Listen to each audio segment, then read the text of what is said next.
آج سے 1400 سال پہلے مدینے کی دھرتی سے ہجرت کر کے کربل کی دھرتی پر جو آئے تھے، مطالبہ کتنا تھا؟ مطالبہ صرف تھا کہ اے حسین آپ اپنے دست اقدس کو دے دیجئے، ہمارے ہاتھوں میں ہاتھ کو رکھ دیجئے، آپ کی جان بھی سلامت رہے گی، آپ کا مال بھی سلامت رہے گا، آپ کی اولادیں بھی سلامت رہے گی۔ اے حسین آپ اپنے ہاتھ کو میرے ہاتھ میں رکھ دیجئے۔ یزید کا اتنا ہی مطالبہ تھا، نہ کسی جائیداد کا وہ طلب کر رہا تھا، نہ کوئی حکومت طلب کر رہا تھا، نہ کوئی اور وراثت کو مانگ رہا تھا، صرف حسین کے ہاتھ کو یزید نے مانگا تھا، کسی اور چیز کو نہیں مانگا تھا۔ لیکن امام حسین نے کہ ہاتھ کو ہاتھ میں نہیں دیا، بلکہ اولاد کو دے دیا، مال و جائیداد کو دے دیا، گھر بار کو دے دیا، یہاں تک کہ اپنے سر اقدس کو دے دیا، لیکن ہاتھ کو نہیں دیا۔ قابل غور بات ہے وہ ہاتھ میں کون سا ہاتھ تھا جو آپ نے یزید کے ہاتھ میں نہیں دیا؟ اس ہاتھ کو سمجھنا ہے تو آئیے نبی کی بارگاہ کی طرف چلتے ہیں، اس وقت کی طرف چلتے ہیں جب سیدنا امام حسین اور سیدنا امام حسن دونوں چھوٹے ہیں۔ ایسے وقت میں نبی نے فرمایا تھا، کیا فرمایا تھا؟ ذرا ذہن کو قریب کیجئے اور قریب کر کے سمجھنے کی کوشش کیجئے۔ میرے نبی نے فرمایا تھا الحسین منی وَأَنَا مِنَ الْحُسَيْنِ۔ اس کا ترجمہ ہے حسین مجھ سے ہے اور میں حسین سے ہوں۔ ترجمہ سن لیجیے گا اور سمجھنے کی کوشش کیجیے گا۔ حسین مجھ سے ہے اور میں حسین سے ہوں۔ ابھی میں تقریر نہیں کر رہا ہوں بلکہ تمہید مانگ رہا ہوں۔ تمہید کو آپ پہلے سمجھ لیجئے تب تقریر سمجھ میں آئے گی۔ اس لیے ذرا سا ذہن کو حاضر کیجئے، میری بات بڑی باریک ہوگی اور سمجھنے کی ضرورت پڑے گی۔ اگر آپ نے غیر حاضر اپنے دماغ کو رکھا تو یقیناً ایسا نہ ہو کہ مولوی صاحب نے کہا پیاز کھانا حرام ہے اور لوگ جا کے پیاز اپنے گھروں سے پھینکنا شروع کر دیا۔ ایسا نہیں ہونا چاہیے۔ اس لیے آپ لوگوں کا دماغ حاضر ہے؟ ارے بھائی آپ لوگوں کا دماغ حاضر ہے نا؟ زور سے ایک بار ہاتھ اٹھا کے کہیے تو یا حسین یا حسین یا علی۔ اب ذرا سا ذہن کو قریب کیجیے۔ میرے نبی نے فرمایا تھا الحسین منی وَأَنَا مِنَ الْحُسَيْنِ، اور ایک روایت میں ہے فرمایا تھا الحسن منی وَأَنَا مِنَ الْحَسَنِ، یعنی حسین مجھ سے ہے اور میں حسین سے ہوں۔ ایک جگہ فرمایا حسن مجھ سے ہے اور میں حسن سے ہوں۔ بات سمجھ میں آنے والی تو تھی لیکن تھوڑی بہت وہاں پھنسنے والی بھی بات ہے۔ ایک کوئی باپ اگر کھڑے ہو کے، یہاں صدر صاحب آپ ہیں نا، صدر صاحب اگر اپنے بیٹے کا نام لے کے کہیں کہ میرا بیٹا مجھ سے ہے تو پورا دھگڑیا والے سمجھ جائیں گے کہ ان کا بیٹا ہے اس لیے کہا مجھ سے ہے، ان کی نسل سے کہا اس لیے سمجھ میں آئے گی بات کہ ان کی نسل سے ہے اس لیے کہا مجھ سے ہے۔ لیکن پلٹ کر اگر یہ کہیں کہ میں ان سے ہوں یعنی اپنے بیٹے سے ہوں تو یہ بات ذرا سمجھ سے پرے لگتی ہے۔ ٹھیک اسی طرح نبی نے فرمایا حسین مجھ سے ہے، بات تو سمجھ میں آئی، اس لیے کہ نبی کی نواسی، نبی کی بیٹی حضرت فاطمہ اور ان کا بیٹا حضرت حسن، گویا کہ نبی کی نسل تو بیٹی سے چلی ہے، اور جب چلی ہے دنیائے تاریخ نے جب دیکھا ہے کہ نبی کی نسل بیٹی سے چلی ہے تو بات سمجھ میں آ گئی کہ امام حسین نبی کی نسل سے ہے، اس لیے کہہ دیا میں حسین مجھ سے ہے، لیکن نبی حسین سے کیوں کر ہو سکتے ہیں، حسن سے کیوں کر نبی ہو سکتے ہیں؟ آخر معمہ کیا ہے، راز کیا ہے، وجہ کیا ہے؟ اگر اس وجہ کو سمجھیں گے تو آپ کو پیچھے پلٹ کر جانا پڑے گا۔ قابل غور بات ہے یا نہیں؟ اگر باپ کہے کہ بیٹا مجھ سے ہے تو یہ تو بات سمجھ میں آتی ہے، لیکن کہے میں بیٹا سے ہوں تو یہ سمجھ میں آ رہی ہے؟ اگر بھگڑیا والوں کو سمجھ میں آ رہی ہے تو مجھ کو بھی سمجھا دیجیے، کیا سمجھ میں آ رہی ہے کیا؟ ارے بھائی زور سے بولیے نا، عالموں کے پاس نہیں بولیے گا، کہاں جا کے بولیے گا؟ یہاں بولیے گا، اگر غلط بولیے گا تو لوگ اصلاح کر دیں گے۔ بہت سارے علماء کرام بیٹھے ہیں جو اصلاح کر دیں گے، اور چائے کی دکان پہ جا کے بولیے گا، وہاں فتویٰ دیجیے گا تو بھلا کون اصلاح کرے گا؟ اس لیے عالموں کے پاس بولنا سیکھیے، ہے نا؟ کہہ دیجئے یا حسین، اب ذرا سا ذہن کو قریب کیجیے۔ اگر کوئی بات پلٹ کر کہے کہ میں اپنے بیٹے سے ہوں تو یہ سمجھنے والی بات نہیں ہے اور نہ سمجھ میں آنے والی بات ہے، اس کو سمجھنا ہے تو پیچھے چلنا پڑے گا۔ آج سے پہلے حضرت آدم علیہ السلام سے لے کر حضرت عیسیٰ علیہ السلام کتنے انبیاء کرام آئے؟ آپ لوگوں سے پوچھ رہے ہیں کتنے انبیاء کرام آئے؟ چلیے ماشاءاللہ 1,24,000 یا 2,24,000، دو طرح کی روایت ہے۔ اس لیے لوگ بولتے ہیں کم و بیش 1,24,000۔ کم و بیش کہنے کی وجہ یہی ہے کہ کسی روایت میں 2,24,000 ہے، کسی میں 1,24,000۔ اس لیے کم و بیش کا لفظ لگا دینا چاہیے، چاہے جو روایت صحیح ہو جائے، 1,24,000 ہو یا 2,24,000 ہو، لیکن لاکھ کے بعد 24,000 ہی ہے۔ اب ذرا سا پلٹ کر آئیے، عام امتوں میں سب سے افضل امتی کون؟ امت محمدیہ ہے، اور امت محمدیہ سے افضل جماعت کون؟ انبیاء کی جماعت ہے۔ انبیاء میں سب سے افضل جماعت کون؟ رسولوں کی جماعت ہے، اور رسولوں میں سب سے افضل کون؟ میرے رسول ہے۔ رسولوں میں سب سے افضل میرے رسول ہیں۔ اب آئیے ذرا سا پلٹ کر میں آپ کو مجاز دینا چاہتا ہوں۔ جب نبی کو پیدا کیا تو افضل مخلوق بنا کر رب کائنات نے پیدا کیا اور تمام لوگوں پر ان کی فضیلتیں رکھی، ان کے مرتبے کو بلند کیا۔ اب جب امام الانبیاء کو پیدا کیا تو ان کے مرتبے اور بڑھا دیے گئے۔ اب ذرا سا آئیے، جب عام امتوں سے نبی کی زندگی افضل ہو گئی تو جب موت کی باری آئی تو انبیاء کرام کی موت بھی افضل ہوگی۔ کسی کو شہادت سری مل گئی، کسی کو شہادت جہری مل گئی، یعنی تمام نبیوں کی جو موت ہوگی وہ شہادت کی موت ہوگی، تاکہ عام امتوں سے وہ افضل موت ہو جائے، عام امتوں سے اعلیٰ موت ہو جائے۔ آدم علیہ السلام سے لے کر حضرت عیسیٰ علیہ السلام تک جتنے انبیاء کرام آئے وہ شہید ہوئے، سوائے 4 کے جن کی ابھی موت نہیں ہوئی ہے، لیکن ان کی بھی موت ہوگی۔ لیکن جتنے کی موت ہوئی وہ سب کے سب شہید کی موت مرے ہیں، کوئی عام موت نہیں مرے، تاکہ امتوں سے وہ افضل ہو جائے اور ان کی زندگی اور ان کی موت بھی امتوں سے افضل ہو۔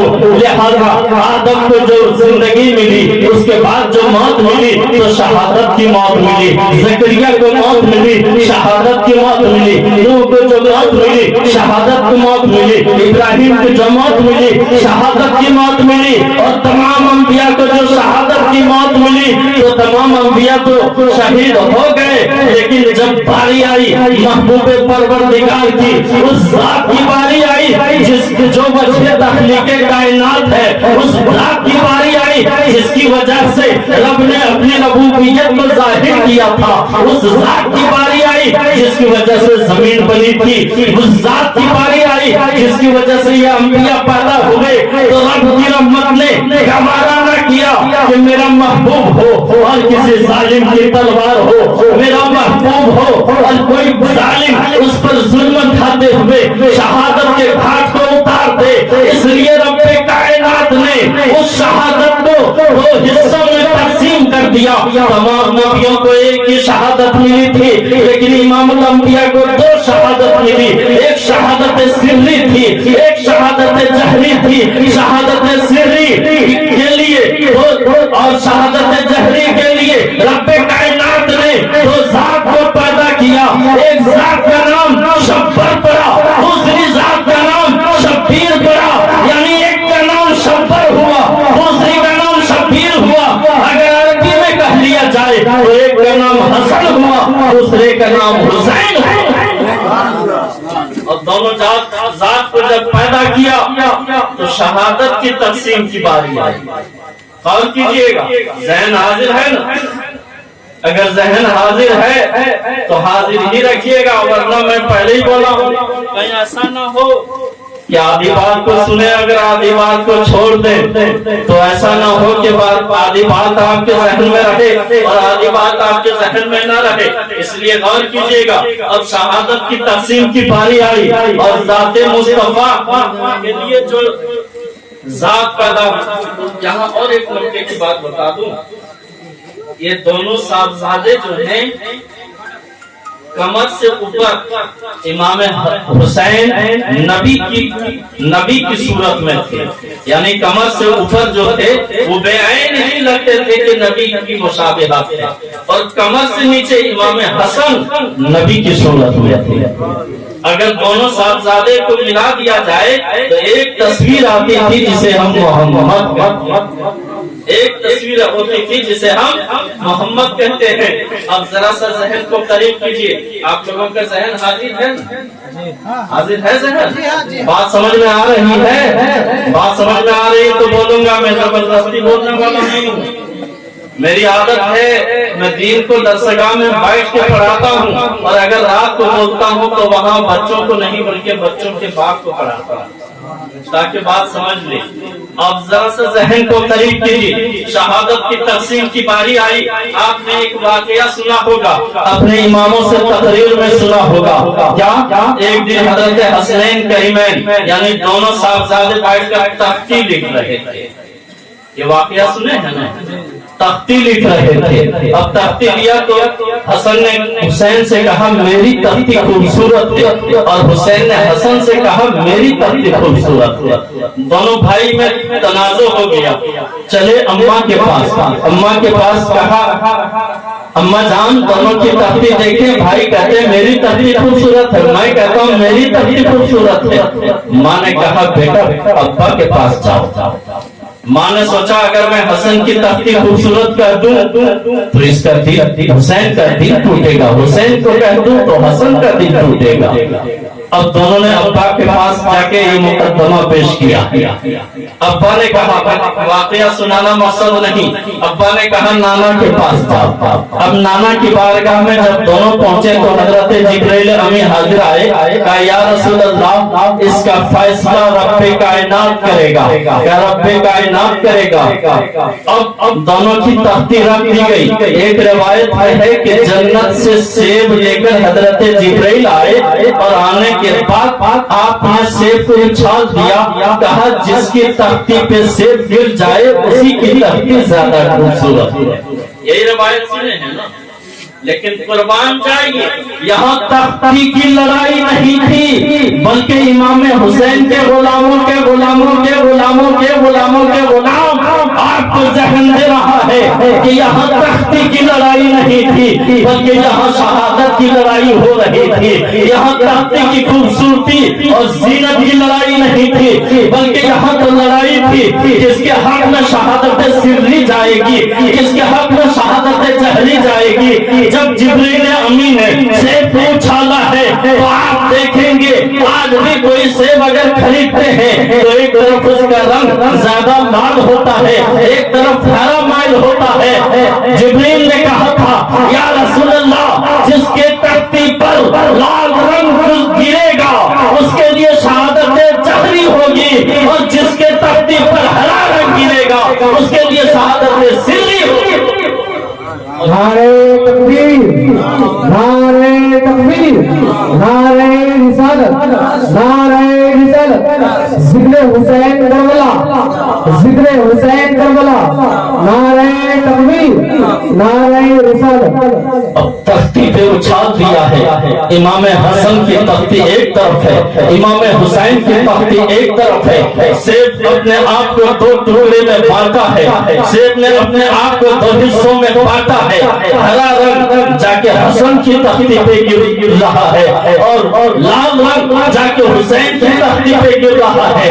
یہیں سے مجاز مل گیا کہ ہرا رنگ جو گرا تو شہادت سری کے لیے گرا ہے، اور لال رنگ جو گرا ہے وہ شہادت جہری کے لیے گرا ہے۔ اس لیے کہ ان نوازوں کا معاملہ ہی ایسا۔